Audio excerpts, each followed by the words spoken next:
Buenas noches. El día de hoy escucharemos varicela, una enfermedad olvidada, el impacto de la vacuna en Costa Rica. Esta charla, que con tanta pasión ha preparado la doctora María Luisa Ávila Agüero, afecta cerca de 60 millones de personas en el mundo y aunque es más frecuente en niños, reviste mayor importancia en la edad adulta y, por supuesto, en la mujer embarazada. Los adultos son 10 veces más propensos a padecer varicela y hospitalizarse y 20 veces más susceptibles a morir por varicela, a pesar de que los niños menores de 14 años mueren menos que los adultos.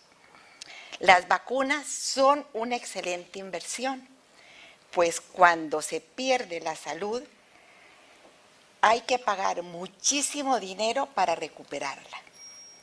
La doctora María Luisa Ávila Agüero es pediatra infectóloga, es presidenta del Comité de Bioética Institucional del Hospital Nacional de Niños desde el 2011. Fue ministra de Salud en el periodo 2006-2011. Es directora del posgrado de Infectología Pediátrica y ha publicado 38 artículos científicos en revistas nacionales y extranjeras. Actualmente, la doctora Ávila es la jefe del servicio de infectología del Hospital Nacional de Niños y estoy completamente segura de que la plática va a ser de interés general. Con ustedes, la doctora Ávila.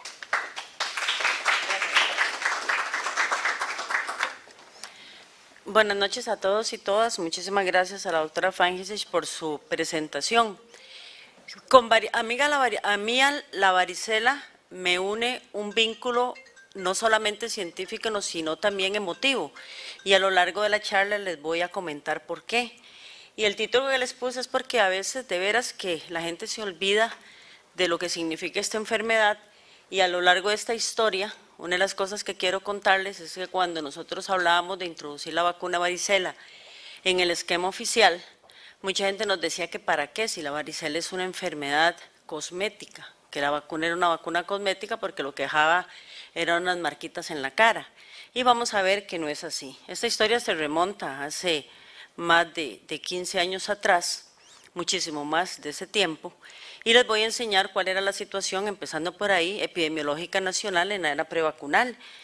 Y estas son diapositivas de esa época, que nosotros en el año 2000 empezamos a estudiar la varicela, nos fuimos para atrás y nos dimos cuenta que en Costa Rica, a pesar de no ser una enfermedad de notificación obligatoria como en muchos otros países de Latinoamérica, sí tenía una alta carga y la gente la reportaba. Vean ustedes que aquí podíamos tener para el año 1999 hasta 30,000 casos, y esto lo presentamos en uno de los primeros congresos donde empezamos a hablar de este tema, que ya hace bastantes años. Como muy bien lo decía la doctora Fainz anteriormente, aunque la varicela es una enfermedad propia de la niñez, afecta personas adultas. Y si bien es cierto, la mortalidad es menor en los niños, un adulto con varicela puede desarrollar una neumonía y sobreinfectarse por un estafilococo aureus y fallecer. Así es que es una enfermedad de cuidado. Y si ustedes ven acá, personas de 50 y más años pueden cursar la varicela si son susceptibles y se exponen al virus. Estos eran los egresos hospitalarios. En la época que anteriormente les decía, nosotros no teníamos una época específica para tener varicela, y la doctora Fangisic recordará como jefe de servicio que siempre teníamos que tener camas disponibles para internar al paciente con varicela porque ningún otro hospital tenía aislamiento y nosotros siempre teníamos 2 camas libres esperando a los niños con varicela. Hoy eso es parte de la historia de la medicina. Esta es la tasa de egresos según provincia para el año 2000, donde ustedes ven que Limón en esa época era una provincia que reportaba la mayor cantidad de los casos. Las conclusiones epidemiológicas de ese entonces es que a pesar del subregistro en el país, para esa época se reportaban bastantes casos de varicela. La mayor parte de los casos eran en menores de 10 años, aunque personas mayores de 50 lo presentaban. Tenía cierto grado de estacionalidad, más casos entre abril y mayo, pero realmente no era estadísticamente significativo. Punta Arenas y Limón, provincias muy calientes, con altas tasas, y eso también ha sido corroborado en otros lugares, como por ejemplo en México, donde han encontrado que a lo largo y ancho del país, los sitios más calientes son los que tienen mayores tasas de incidencia. Y ya lo habíamos mencionado antes, la mortalidad es mayor en los grupos de 45 y más años. Y como era ese primer encuentro de los pacientes con el virus de la varicela. Y esto nuevo son datos nuestros de en esas épocas, donde ustedes ven que teníamos un porcentaje importante, un 24% de recién nacidos con varicela. No necesariamente de la varicela grave, sino también varicela, entre comillas, benigna, porque no siempre es un caso benigno, pero los grupos donde más predominaba era ahí. El grupo de 1 mes a 2 años, un 32%, y aquí solamente en menores de 2 años ya llevamos un 56%. Y otros grupos mayores de 8 años, una menor tasa de incidencia. En cuanto a edad, el rango de 10 días a 12.11 años, en promedio 20 días en neonatos y 3,45 meses en niños mayores. Estos datos posteriormente fueron corroborados en otro estudio que la doctora Katia Camacho, también pediatra infectóloga, presentó en Estados Unidos, que recogía un poco la estadística hasta donde nosotros la habíamos dejado y básicamente reporta lo mismo. No hay una diferencia significativa en cuanto al género con relación a la exposición y ustedes ven que los grupos, en este caso menores de 5 años, eran los más afectados. ¿Y qué pasaba con esto? Vean ustedes, por ejemplo, la estancia hospitalaria.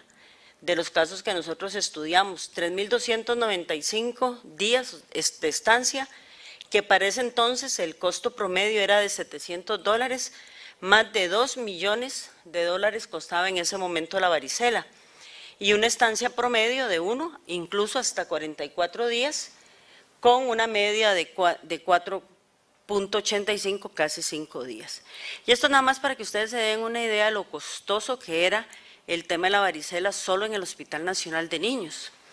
Y si lo comparábamos con este trabajo que lo hicieron en el Comité de Control y Prevención de Infecciones, estando la doctora en esa época como directora del mismo, con la enfermera María Los Ángeles Ruiz, ustedes ven que el hospital vacunaba a algunas personas que se exponían y ahí está el costo unitario de cada una de esas vacunas y lo que había costado en este caso en colones. Gamaglobulina Zoster, que la usábamos montones, vean ustedes la unidad, lo costosa que era para ese momento, aquí se duplicaba el costo con relación a la vacuna y en total el hospital invirtió en estos pocos meses más de casi 7 millones de colones solamente en el control de varicelas de origen nosocomial. ¿De qué se nos complicaban más los pacientes? Lo clásico, 40%, piel y tejidos blandos. Complicaciones del sistema nervioso central también eran importantes, seguidos de algunas otras que ahora vamos a ver ejemplos. Y de nuevo, años posteriores, la doctora Katia Camacho también reporta en su casuística casi un 60% de complicaciones de piel y tejidos blandos. Estreptococo, Piógenes y Staph aureus eran los gérmenes que más nos causaban problema.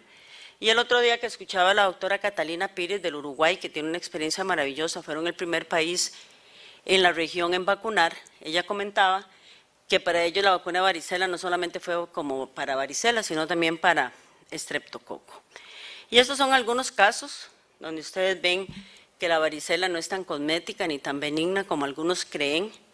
Es una enfermedad de la familia y recordemos que el primero que se brota, en términos generales, es el caso más leve, que en este momento fue el papá, después se brotó la mamá y posteriormente se brotó la niña y obviamente ustedes ven que la niña tiene más lesiones, muchísimo más complicadas que sus padres. Otros ejemplos de las infecciones que nosotros veíamos y quizá la manifestación más seria, la fasciitis necrotizante. Y este caso nunca lo olvidaré por varias razones. En primer lugar, porque era sobrino de un colega pediatra que creía que la vacuna de la varicela era una tontera ponerla. Nos llegó al servicio de infectología a las 9 de la mañana y a las 2 de la tarde se le estaba haciendo una debridación quirúrgica de la lesión. Y ustedes pueden ver ahí la lesión tan extensa que tuvo este niño, por una enfermedad que en ese momento solo se vacunaba a nivel privado, pero que perfectamente las personas podían haber comprado la vacuna. Tuvimos casos de neumonía por varicela, todos estos de nuestro hospital. Tuvimos un caso muy extraño de intususcepción, se le hizo una resección quirúrgica al paciente y los patólogos nos reportaron efecto citopático viral. En esa época no teníamos PCR ni teníamos una manera de hacer un diagnóstico más fino, pero pareciera ser que la intususcepción sí pudo haber sido secundaria. Y esta es una de las placas que se le hicieron al paciente en el hospital. Así es que yo espero con esas y con las próximas demostrarles que no solamente el virus de la varicela, como a veces le decimos a los pacientes, no se preocupe, son un virus. Es más que un virus, es una enfermedad bastante seria.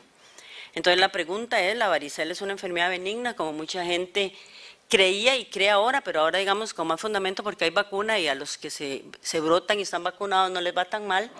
Y ustedes pueden ver aquí los casos que veíamos en el hospital de niños. A veces llegaban así, totalmente cubiertos de calamina, lo que sabemos ahora que no debe hacerse porque les da mucha picazón y más bien se sobreinfectan. O bien no tan benigna, como estas lesiones impetiginizadas que presenta esta paciente. Y definitivamente nada benigno como este caso que ustedes ven acá. Este caso para nosotros también fue muy significativo porque esta paciente llegó al servicio de emergencias, a nosotros nos llamaron porque las lesiones eran bastante aparatosas como ustedes pueden observar. Y la pregunta era si era o no varicela. Y en esa época estaba circulando en Estados Unidos el virus de la viruela de mono. Y ellos habían tenido un contacto en Estados Unidos, entonces estábamos con ese susto que pudiera tratarse de lo mismo. Esta es la paciente en el servicio de emergencias que estaba con su mascarilla, obviamente ahí estamos todos con guantes.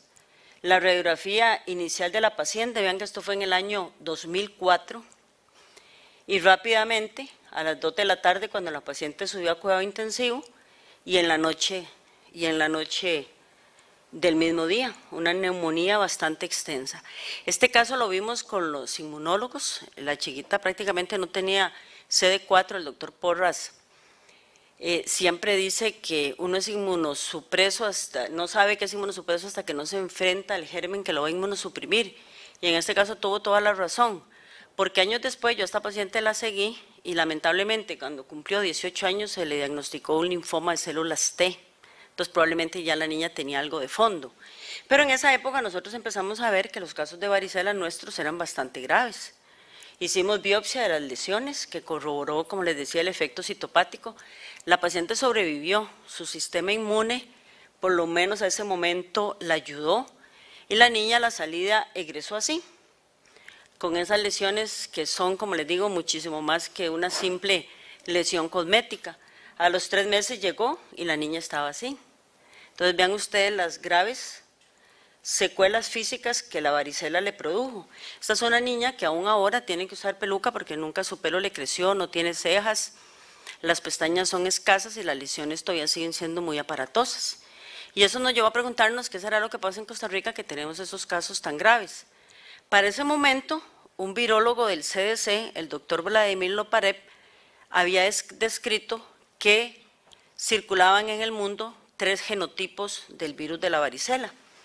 El genotipo E, que era un genotipo sobre todo en la zona europea, Estados Unidos y parte de Sudamérica, el M en la franja tropical y subtropical del mundo, y el genotipo J, que es propia de Japón, que fue donde, como ustedes muy bien saben, se desarrolló la vacuna. Entonces a nosotros nos llamó eso la atención y empezamos a averiguar un poco qué era lo que pasaba y por qué esto era importante. Y básicamente es importante, hoy, por razones obvias como conocer la biología del virus, identificar factores de virulencia, explicar variación clínica en sitios geográficos y comportamiento en poblaciones vacunadas o no. Entonces, como teníamos la duda de esa chiquita podía ser o no una viruela de mono, llamamos al doctor Loparev, al CDC, nos mandó un código para que le mandáramos muestras en papel filtro, se lo mandamos y logramos identificar que esa chiquita lo que tenía era un virus de varicela. Y entonces le mandamos otras muestras más, un total de 17, como un pequeño plan piloto que después la doctora Alejandra Soriano, también infectóloga, presentó en un congreso acá en Costa Rica y encontramos que entre nosotros predominaba el M, el mosaico, lo cual era lógico por la distribución mundial, pero muy interesantemente teníamos sobre todo el M1 en esta pequeña muestra, lo que indicaba, y era importante saberlo, que el M1 por alguna razón tiene una virulencia más exagerada. Entonces ahí se habló mucho de cuál vacuna debería ser mejor, de las dos que en ese momento habían de casas comerciales y las que tenían mayor unidades formadoras de placa o no. Y fue, pues, como les digo, una parte interesante del estudio de la varicela que hemos venido haciendo desde hace ya bastantes años. También la varicela se puede presentar a estas edades como un zóster. En el caso de este niño que estuvo internado en infectología, su mamá había tenido varicela a los 6 meses de gestación. El hermanito de él a los 2 años hizo varicela, el niño se expone y en vez de desarrollar una varicela, desarrolla un zóster. Y otros casos en inmunocompetentes, por lo menos a lo que conocíamos al momento, como esta, que hizo una varicela hemorrágica bastante extensa, esa también la tuvimos en el servicio de infectología, y así fue como quedó la paciente. Más reciente hemos tenido casos de fasciitis necrotizante. Todavía estaba yo en el ministerio, es una foto que tendrá unos 7 años, cortesía de la doctora Cintia Mora, y se le tuvo que hacer toda esta derivación quirúrgica y todo la complicación que eso lleva. Entonces ustedes ven como la varicela en realidad no es una enfermedad que podamos decir benigna, no nos podemos descuidar de ella, y afortunadamente hoy es una enfermedad que tenemos controlada. La mortalidad en el Hospital Nacional de Niños era de un 4%. Las principales causas de defunción para la casuística de esa época: shock séptico, fallo ventilatorio, varicela hemorrágica y encefalitis. Y muy interesante, algo que nos llamaba la atención y que lo publicamos en Anales de Pediatría de Barcelona, fue que a nivel mundial las ataxias, las complicaciones del sistema nervioso central, se reportaban en una incidencia de 1 en 4,000 en menores de 15 años. En Costa Rica teníamos el doble. Entonces, esa circulación del genotipo M, sobre todo el subgenotipo M1, evidentemente era algo de lo que nos estaba dando a nosotros complicaciones. Entonces, las conclusiones de esta parte es que la cuarta parte de los pacientes hospitalizados eran recién nacidos, cuyo contacto primario era la madre. El 78% de los casos correspondían a menores de 6 años, y dado que los pacientes internan en niveles 3 de atención, los costos para la seguridad social eran altos, y que una de las complicaciones más frecuentes en nuestro medio son las del sistema nervioso central. Y eso me lleva nada más a hablarles de manera muy rápida del síndrome de varicela congénita, que como ustedes saben resulta de la infección durante el embarazo, sobre todo en las primeras 20 semanas, y que puede tener complicaciones para el niño bastante serias. El riesgo parece ser bajo, jamás como el de la rubiola. De hecho, ningún país, incluso los que permiten aborto, recomiendan a una mujer embarazada que le dé varicela abortar, como sí algunos países lo hacían con rubiola, pero nosotros sí hemos tenido casos, y ustedes aquí pueden ver cuál es el riesgo. El síndrome de varicela fetal, un 2% antes en las primeras 20 semanas, la neonatal grave un 20%, cuando la mamá se brota 5 días antes o 2 después del nacimiento, y la varicela neonatal benigna entre los 5 y los 21 días antes o después del nacimiento, y eso el riesgo no se conoce. Este es un caso que tuvimos en Medicina 5, que ya con mejores técnicas diagnósticas pudimos hacer el diagnóstico de varicela congénita. Vean las lesiones del niño, la malformación en el pabellón auricular, las malformaciones en cara, no tenía costillas, un paciente que lamentablemente falleció. Ahora, esto es Costa Rica. ¿Qué ha pasado en Latinoamérica? En Latinoamérica existe muy poca evidencia del tema de la varicela. Quizás el artículo más completo sea el del doctor Bardac, que lo publicó en el 2012, donde reúne la casuística de muchos países, pero en diferentes épocas. No necesariamente, como lo pueden ver aquí, el periodo de tiempo comprendido en el estudio del doctor refleja lo mismo en todos los países. Sin embargo, sí encuentra cosas interesantes, como por ejemplo las tasas de hospitalización, que también varían en los grupos, y donde también encuentran que, por ejemplo, Brasil, los menores de 1 año son de los pacientes que tienen mayor tasa de incidencia. Y esto es mortalidad, que también varía bastante. En México, solo México 7.1, y ustedes ven pues que es una enfermedad que a nivel regional, a nivel de Latinoamérica, nos da problemas. Cosas interesantes, si ustedes ven la incidencia por 1000 niños por año de Latinoamérica y países del Caribe, y la comparan con la de Estados Unidos prevacunal, vean ustedes que tenemos nosotros muchísimo más casos de varicela que lo que tenía Estados Unidos, que fue uno de los primeros países en el mundo en aplicar la vacunación. Y si notan también esto, vean ustedes qué interesante, los problemas neurológicos también en nuestro medio, en Latinoamérica y el Caribe, son más altos que lo que se reportaba en Estados Unidos, que, insisto, vacuna desde hace muchísimo tiempo. Las recomendaciones no vamos a entrar en grandes detalles porque ustedes las conocen perfectamente bien, pero lo ideal es que todos los pacientes tengan 2 dosis dependiendo de lo que ustedes quieran lograr. Una dosis es muy efectiva, como lo vamos a ver, pero para evitar brotes en escuelas y en colegios, la segunda dosis es absolutamente necesaria. Deberíamos vacunar en posparto a mujeres que no tengan el antecedente de haber sido vacunadas y obviamente pues lo ideal es vacunar antes de que la mujer vaya a ser mamá. Se han hecho cambios poniendo el refuerzo entre los 4 y 6 años, básicamente por los brotes en escuelas y colegios, pero aquí hay algo importante, sobre todo en aquellos programas que ponen 2 dosis para no perder la oportunidad de la vacunación. Y es que la respuesta, con 3 meses de intervalo entre dosis, parece ser similar que la de esperar esos años. Y también muy importante, la armonización programática cuando se usa sarampión, rubiola, paperas y varicela juntas, que realmente yo pienso que debería ser la vacuna ideal, pero muy pocos países, y lo vamos a ver más adelante, a nivel de nuestra región lo están poniendo. Hay que vacunar a adultos y adolescentes, la doctora Fangisich nos lo comentaban, los adultos somos de más riesgo y podemos tener un intervalo entre dosis de 4 a 8 semanas. También hay que vacunar personas susceptibles, personal de salud, y aquí el Hospital Nacional de Niños fue pionero. Y fue pionero porque fue de los primeros hospitales que vacunaban a su población. Era lógico pensar que el hospital tenía que hacerlo porque es el que recibía niños. Sin embargo, población de salud, de hospitales de adultos que manejan inmunosuprimidos, trasplantes, cuidados intensivos, etcétera, pues obviamente es necesario. Y por supuesto no hay que olvidar vacunar a los familiares de pacientes inmunocompetentes. La vacuna de varicela es altamente efectiva. Estudios han demostrado que con solo una dosis ustedes alcanzan un 85% de efectividad. Por supuesto que esto va a depender mucho de las coberturas, de las cortes que se vacunen y de los años que se esté vacunando. Y 2 dosis va a proveer una protección del 98%.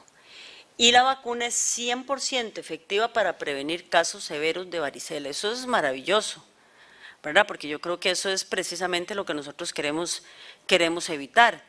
Y por supuesto, evitar casos de varicela y evitar hospitalizaciones y por ende evitar pacientes que vayan a fallecer.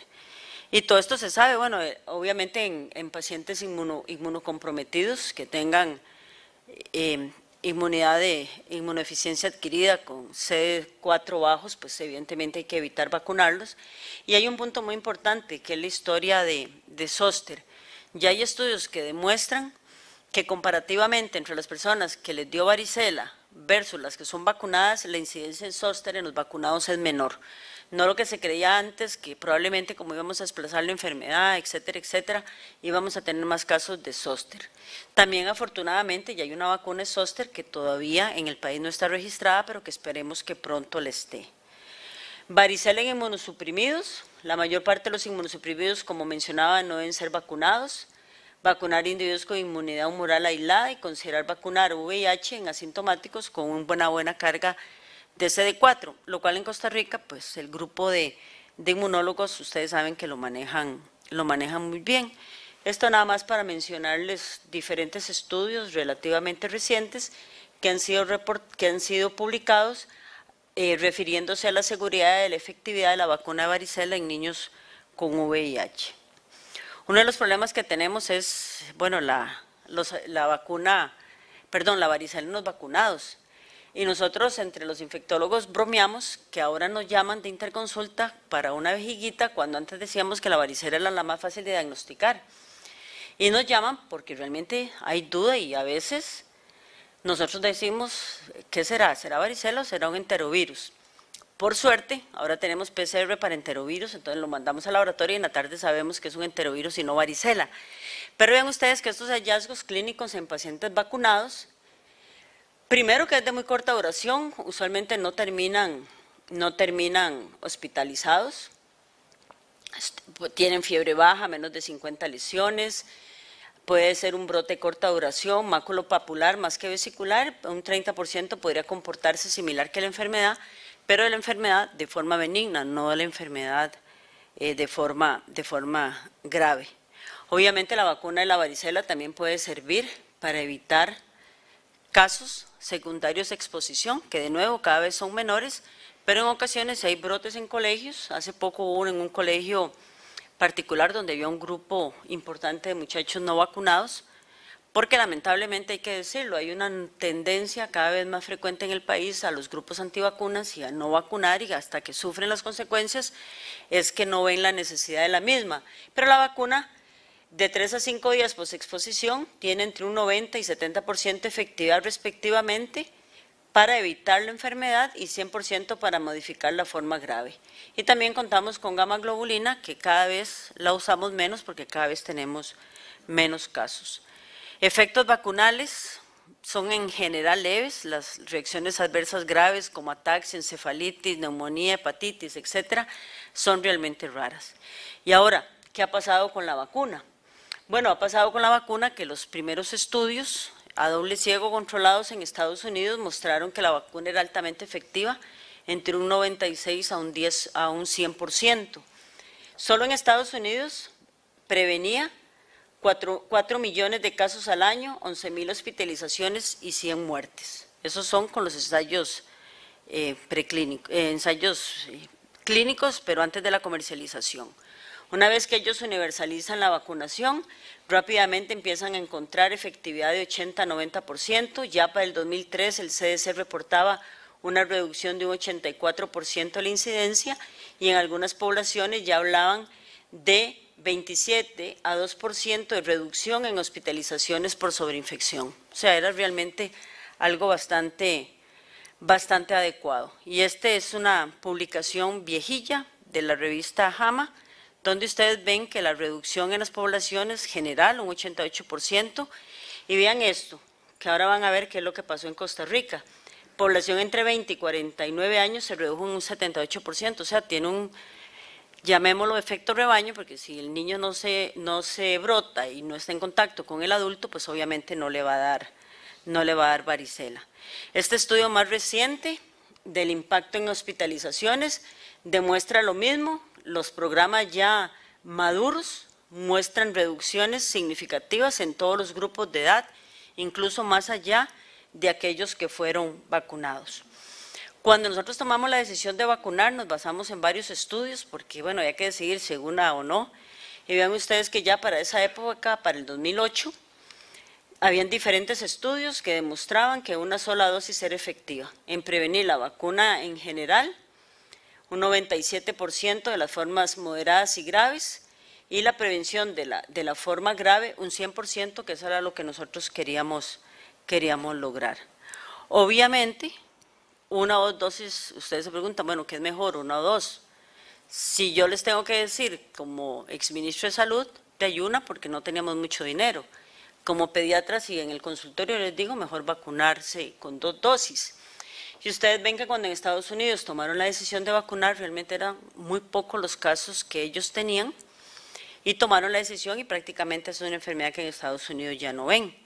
Lo mismo que las diferentes variables clínicas, no había gran diferencia entre vacunar con 1 o 2 dosis, pero sí una diferencia en el número de brotes que se presentaban, sobre todo en colegios.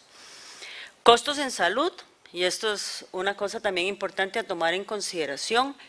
El total estimado de costos médicos directos, nada más por hospitalización en consultas, en Estados Unidos era de 85 millones de dólares. Cuando empezaron a vacunar para el 2002, ya tenían un 74% de reducción en costos totales. O sea, en ese momento la varicela solo les costaba 22 millones de dólares. Un estudio que lamentablemente la licenciada Mariela Rojas no publicó. Ella lo hizo para su grado de maestría en epidemiología. Ella demuestra que en Costa Rica el costo de atención de las varicelas nosocomiales solo en el hospital fue igual al costo de 3 años de programa de vacunación nacional contra varicela. O sea, esto es como que ustedes me pidan que les preste hoy 500 colones y que el lunes me devuelven 5,000.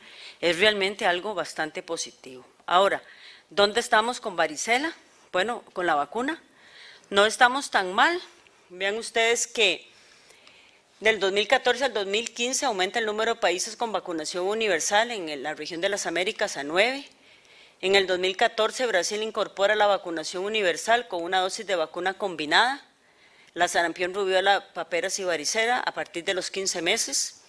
Uruguay, después de 15 años de vacunar con una dosis, este año empezó con la segunda dosis y básicamente lo hace para evitar brotes en escuelas en casos de varicela leve con menos de 50 lesiones. Puerto Rico, Panamá y Colombia vacunan con 2 dosis y Argentina incluyó la varicela en el segundo semestre del año pasado. O sea que la historia de la varicela en Latinoamérica, a excepción de Costa Rica y Uruguay, es bastante reciente. Y esto es al año pasado, que para este momento no ha variado gran cosa. Los países que vacunamos con varicela, Ecuador está poniendo nada más una dosis, pero para ese año vacunó una corte de 6 años, lo cual fue bastante positivo. Y todavía faltan muchos otros países que deben empezar a vacunar. Panamá nos ganó, aparte que vacuna con 2 dosis, ahora tiene un esquema de vacunación mejor que el nuestro. Evidencias actuales, en Brasil, vacunando con sarampión, rubiola, paperas, realmente no han tenido evidencia de reacciones adversas importantes. Costa Rica y Uruguay han demostrado la efectividad de una dosis para prevenir varicela severa, y la pregunta que nos hacemos ahora es si para nosotros será necesaria aplicar esa segunda dosis. Esperemos que sí, aunque sé que el Comité Nacional de Vacunación ahora está con otras prioridades, está pensando en rotavirus, que nosotros habíamos pensado hace tiempo, pero que una persona que en paz descanse nos los echó abajo y que todavía estamos esperando rotavirus. Falta papilomavirus humano y hay que empezar a discutir dengue. Dengue es una absoluta necesidad discutirlo en este momento. Conclusiones de esta parte: los sistemas de vigilancia de varicela y varicela zóster deben mejorar. El grado de su registro en toda la región es considerable. La vigilancia es pasiva y muchos pacientes con varicela, que puede ser leve, no van al médico, y los sistemas existentes para vigilancia de casos y complicaciones graves son bastante limitados. Vieran lo que cuesta conseguir datos. Ahora hay un consenso que hicimos en la Sociedad Latinoamericana de Infectología Pediátrica, que está disponible gratis en la página de la sociedad, y los datos fue bastante difícil encontrarlos. Y ahora sí, ¿qué ha pasado con la vacuna contra la varicela en Costa Rica? Nosotros hicimos un análisis económico que lo presentamos en el 2004 en un congreso en Washington, y fue un estudio bastante interesante que lo hicimos con una herramienta que en ese momento, todavía ahora se denomina la herramienta Evita, por sus siglas en inglés que ustedes pueden ver acá. Lo había desarrollado un modelólogo de Alemania, el doctor Kurzbanks. Tenía este sistema de interfase para verlo y consideraba todas las posibles complicaciones de la varicela y su costo. La población la dividían en estratos de edad y los análisis anuales se hacían con la corte de nacimientos. Nosotros le enviamos al doctor Kurzbanks todos nuestros datos. Aquí hay algunos ejemplos de las bases de datos que nosotros en ese momento llenamos y llegamos a conclusiones que ahorita vamos a ver. La idea era empezar con el programa de vacunación. Calculamos los costos para 3 tipos de programas: vacunación infantil, empezar con la corte de 1 año, adolescentes entre 11 y 12, y ambos programas, que esa era mi idea y eso era lo que yo quería. Pero uno no siempre obtiene lo que quiere. Y entre los métodos que hicimos, vean todo lo que tomamos en cuenta: datos económicos y presunciones, costos directos, médicos de manejo de la vacuna, costo de la vacuna, los indirectos, días laborales perdidos, día de escuela perdido y pagos extras. Muchas veces la mamá que está cuidando al chiquito, bueno, ahora la cuida también los papás, pero cualquiera de los dos que cuiden al chiquito en la casa, tiene que haber alguien que cuide a los otros. Los modelólogos, que siempre son bastante complicados, usaron esta fórmula matemática para los datos económicos y presunciones, y usándolo también para la tasa de ataque. ¿Y qué encontramos en ese momento? Que luego de 3 años con una cobertura de 85%, el radio costo-beneficio que se calculó, que es lo ahorrado con la vacuna en términos de costos de atención de la enfermedad y los costos indirectos divididos entre el costo de la vacunación, nos daba a un mayor valor positivo un mayor beneficio. y esto es lo que nosotros tenemos acá. Encontramos que en esos 3 años, después de tener cortes de coberturas de 85%, íbamos a prevenir 44,000 casos, 9,000 complicaciones mayores y se iban a ahorrar 17 millones de dólares en ese momento. Y que el radio costo-beneficio para la sociedad era de 41. Para la sociedad es más cara porque la sociedad invierte en cosas que la seguridad social no contempla. Pasajes, estancia, alguien que cuide a la familia, un medicamento extra que se le mande al niño. Y el beneficio para la caja era de 30. ¿Qué significaba esto? Que por cada dólar que la caja, que era la que pagaba la vacuna, invirtiera en la vacuna de varicela, se ahorraba 30 en términos de atención directa a la enfermedad. Con una inversión, que vean ustedes, era $1.125.000 al año. O sea que realmente este estudio que hicimos con el doctor Loparep logró demostrar que la vacuna era costo-beneficio. Conclusiones de esta parte: la vacuna disminuye la morbimortalidad asociada a la enfermedad, es importante el ahorro social y para los sistemas de salud, y más importante aún que la varicela no debe ser considerada como una infección leve. ¿Cómo iniciamos nosotros a vacunar? Ya para ir terminando. Al final no pudimos vacunar como queríamos en cohortes y ampliar el número, pero empezamos a vacunar, bueno, a partir de los 12, 15 meses, se empezó a aplicar entre los 15 y los 18, a la corte de nacimiento de ese entonces, que era entre 65,000 y 75,000 recién nacidos vivos al año, y que obviamente como efecto indirecto aumentaría la cobertura contra sarampión, rubiola y papera, lo cual ocurrió porque la gente estaba muy interesada en una vacuna novedosa. Y les cuento que la vacuna de varicela, cuando la introdujimos, el país tenía 10 años no iba a introducir ninguna vacuna nueva. Y aquí fue hasta que al final llegamos a septiembre del 2007, a pesar que la decisión se tomó en el 2006. Y aquí me permito, porque creo que estoy bien de tiempo, contarles una pequeña anécdota. Antes de ser ministra, yo era de la Comisión Nacional de Vacunas. Lo fui por varios años. Cuando la doctora Feinges dejó de serlo, el hospital me nombró a mí. También estaba Rolando Ulloa, que creo que era en ese momento el representante de ACOPE. Y nosotros íbamos a las reuniones. Primero, nunca empezaban a la hora puntual. Segundo, 2 horas después nos decían que no había reunión. Nunca se discutía. Presentábamos todos estos datos que nosotros teníamos, al final no pasaba nada. Me nombraron ministra en la primera reunión de la Comisión Nacional de Vacunas. El único cambio era el de asiento. Y les pregunté a todos, ya hemos discutido tanto varicela, ¿quién está de acuerdo en introducir la vacuna? Todo el mundo levantó la mano y en 3 segundos se tomó la decisión de introducir la vacuna, que se operacionalizó en septiembre del 2007. Ay, disculpen, aquí me faltó una A. Y si ustedes vean ustedes que ya para el 2008 la cantidad de casos empezó a bajar. Yo aquí, cuando vi en el 2014, me preocupé porque la vacuna que se está aplicando ahora es la vacuna de Green Cross, que es una vacuna de la India, es una genérica. Y ellos mismos, no coreana, perdón, no de la India, coreana. Y los mismos coreanos, en un reporte de ellos mismos, del CDC de Corea, dijeron que su vacuna tenía apenas un 56% de efectividad, incluso ellos les había aumentado la tasa. Pero probablemente pudo haber habido aquí un mayor registro, ahora la gente es más consciente de la varicela, porque ya para el año pasado la cantidad de casos que se reportaron fueron menores. Esta diapositiva me la disculpan que la dejé en inglés y no sé por qué no la cambié, pero porque bueno, ya mandamos a publicar este artículo. Entonces ustedes ven que la reducción de casos entre el 2008 al 2015 en la población total fue de un 73,8%.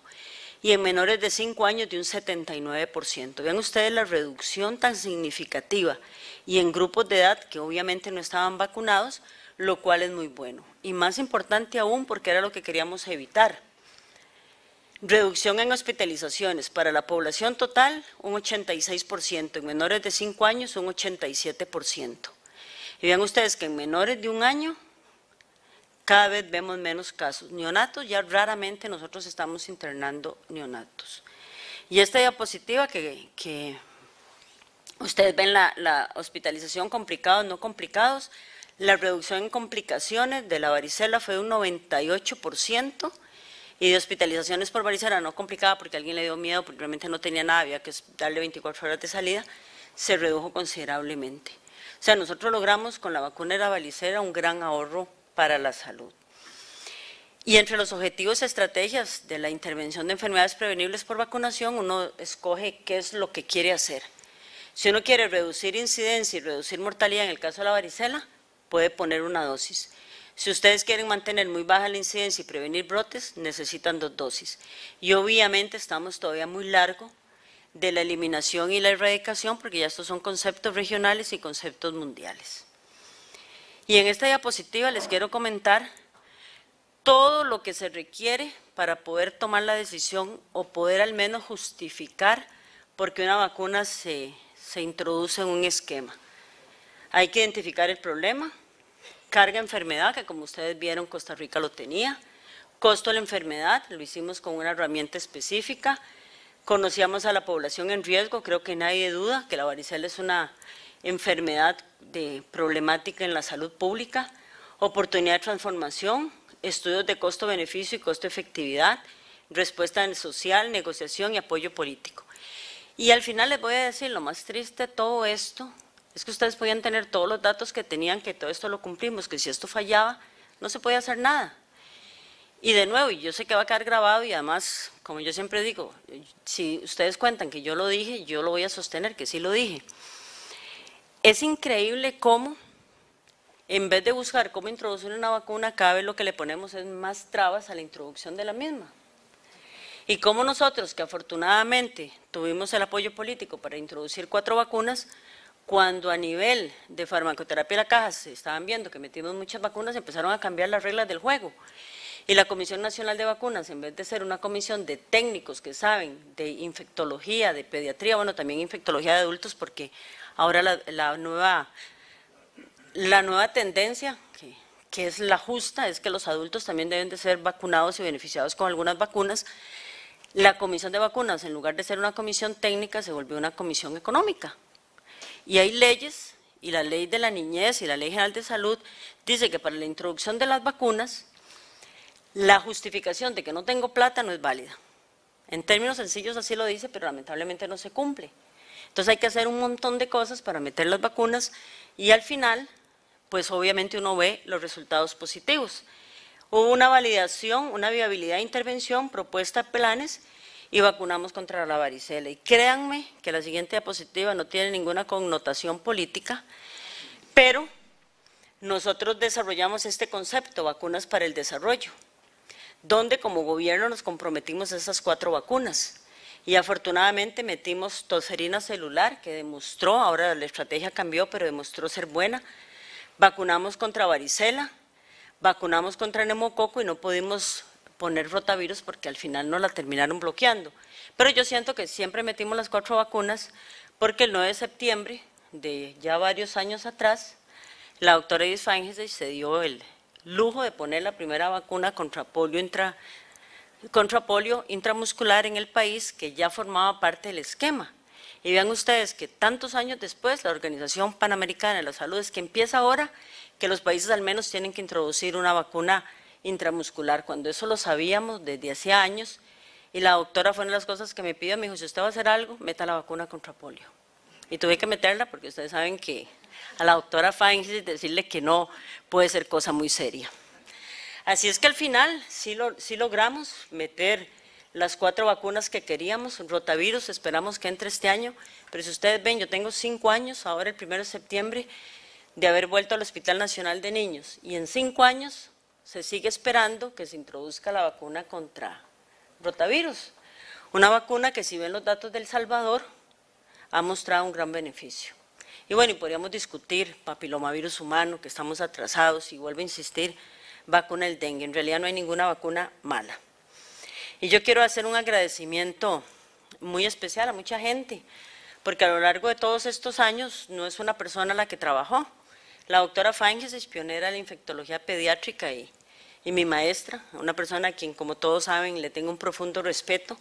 Ana Morici, una gran colaboradora, una mujer que sabe de epidemiología, lo que a ustedes se les pueda ocurrir, con quien tuve el honor de trabajar y de considerarla una amiga. Rolando Ulloa, que ahora mandó un mensajito, está en Vancouver hablando de Kawasaki, pero siempre también muy pendiente de todas las cosas. Los colaboradores más nuevos del hospital, la doctora Camacho, infectóloga, la doctora Soriano, infectóloga, Alejandro Cañas, que trabajó con nosotros, gastroenterólogo de adultos, Hazel Gutiérrez, pediatra especialista en cuidados paliativos ahora, Vicenta Machado y Xiomara Badilla del PAI de la Caja, la verdad que personas que en su debido momento aportaron y se compraron pleitos por defender la vacuna. Roberto Arroba, que es el jefe del programa del Ministerio de Salud, también muy colaborador. Y obviamente Vladimir Loparep, que nos enseñó que circulaba el genotipo M1 en nuestro medio.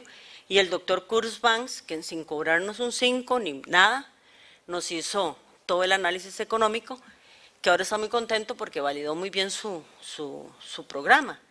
Y lo que él dijo en ese momento que iba a ocurrir, ocurrió.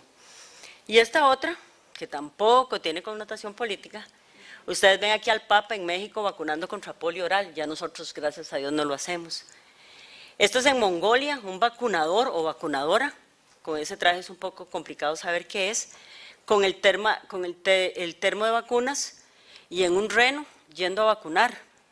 Y a veces nosotros bien sentados en el escritorio, que nada más tenemos que hacer una receta, que la enfermera al final es la que vacuna, o que mandamos a vacunar abajo en los hospitales privados, a veces se nos olvida vacunar y hay que predicar con el ejemplo.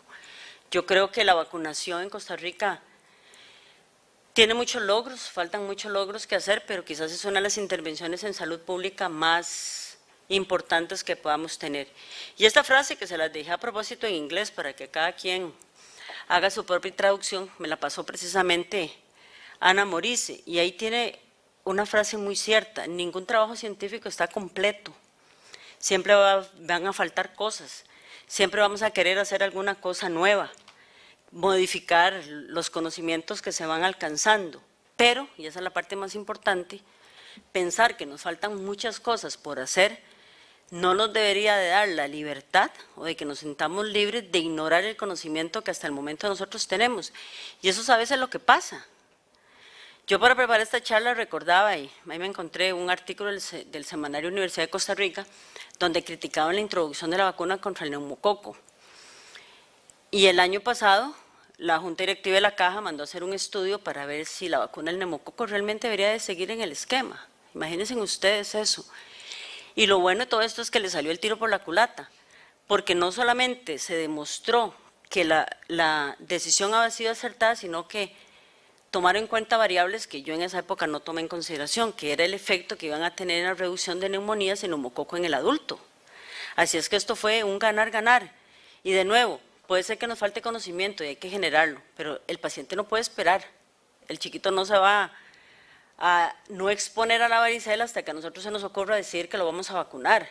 Y lo mismo pasa con muchas enfermedades que lamentablemente hoy en día están pendientes por ser prevenidas, porque siempre es más barato, aunque no lo crean muchos, prevenir la enfermedad que tratarla. Muchísimas gracias por la atención.